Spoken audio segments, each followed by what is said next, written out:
Hey everyone, welcome back to my channel. So I actually already recorded this video, but it deleted all of my footage because I was low on storage. So unfortunately, I'm coming back to re-review it. So I'm going to do a little bit of a more unedited and raw version of this description, just so I don't have to spend as much time editing.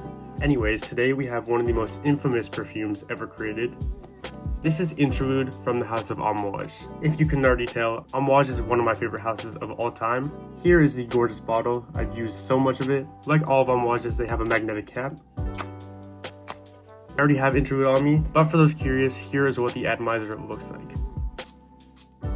Alrighty, I'm absolutely covered in this perfume. I have about 8 sprays on, so let's get right into the review. Okay, so as a quick description, not of the scent profile itself, but of the craft of this perfume, Interlude Man is created on the idea of destruction and chaos. However, there's a very unique dichotomy between this fresh spiciness in the beginning and this smoky and earthiness in the base. So in the opening, you are blasted with a cloud of oregano, and it will fill the entire room that you're in. The oregano is spicy, it's sharp and it's green, it's a little bit savory, and it reminds me of a pizza oven. It's one of the most famous, infamous, and unique openings of a perfume ever created, but that's just the beginning of this perfume. So now here comes the weird part. So this perfume opens with that spicy oregano. That's already unique in and of itself, but then you get this ashiness coming from incense and oud smoke, and you get this blue amber accord. I don't know if that's listed as blue amber, but I have heard people talk about it that way, and that's a great way to describe it. The amber consists of this gorgeously smooth vanilla and these sticky resins, and the leather gives it this raw, earthy, and slightly bitter edge to round everything out. So this perfume is all over the place. You have the darker notes like oud, leather, and smoke.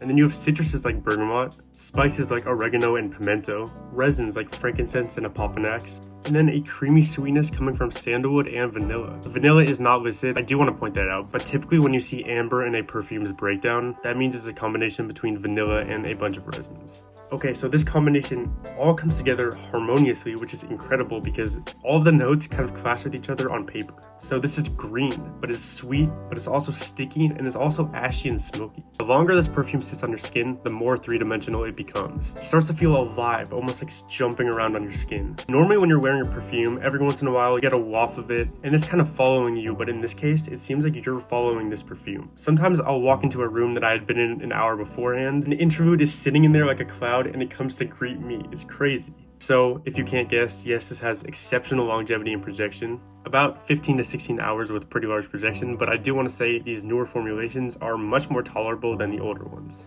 Another thing I love about this perfume is that the oud, the amber, and the leather all stay relatively consistent, but the oregano comes and goes in random bursts. Sometimes you'll smell this perfume and forget it's even there, and then 3 minutes later you can smell it and get punched in the face with a blast of spicy oregano. And one thing I do want to mention, sometimes the mixture of the ashiness coming from that incense and oud smoke and the greenness coming from the oregano can almost give off a weed note. Now, not everyone gets this, but it's something that I get every once in a while, so I'm sure that some other people get that too. To me, something even weirder happens later in this perfume's lifespan. Around hours 8 to 9, all the ashiness, all the smoke, all the resins pretty much disappear off my skin. The oregano's long gone. What I'm left with is the creamiest and most gorgeous vanilla I've ever smelled, and although these perfumes are nothing alike, it reminds me of the vanilla note in Inicio's Absolute Aphrodisiac. There have been a couple of times where 9, 10, 11 hours after I'd sprayed Interlude Man, I would get wafts of almost a vanilla icing in the air, and I spent hours trying to figure out what perfume gave me that vanilla note, and it turns out it was Interlude Man. This cream of vanilla will last as a skin scent for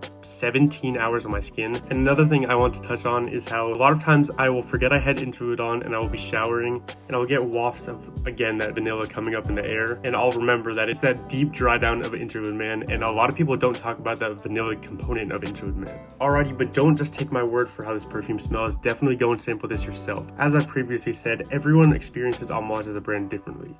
For example, King Blue by Amouage, some people get this blueberry pine note, and some people get the most stinky, fecal, and disgusting oud they've ever smelled. Likewise, Interlude is intoxicating to me, but to some people this is one of the most gross perfumes ever crafted, and I'm not exaggerating about that. So although this is one of my favorites of all time, like a lot of the Amouages are, this is definitely one that you need to sample. So if you couldn't tell from my description and this absolutely obnoxious dent in this perfume bottle, Interlude is one of my favorite fragrances of all time. So I would have to give this a 9.9 out of 10. The crazy thing though, pretty much all of the Amouage perfumes that I've ever smelled have been between a 9.5 and a 10 out of 10 to me. And one final thing, I know there are a lot of interpretations on this, but nothing, and I'm telling you nothing, will get as close to the complexity and the quality of ingredients that Amouage puts in their perfumes, but these are very pricey. So if you don't want to spend money on a whole bottle and you want the scent profile, I understand spending it on a dupe, but if you just want to experience the complexity of Interlude Man, then you definitely need to sample it from the legitimate Interlude Man to get that full experience that I'm talking about. Thank you for watching. I'm working on a review of my pretty old batch of Journeyman soon, so if you guys are curious about that, then I'll try to get this posted tomorrow or the day after.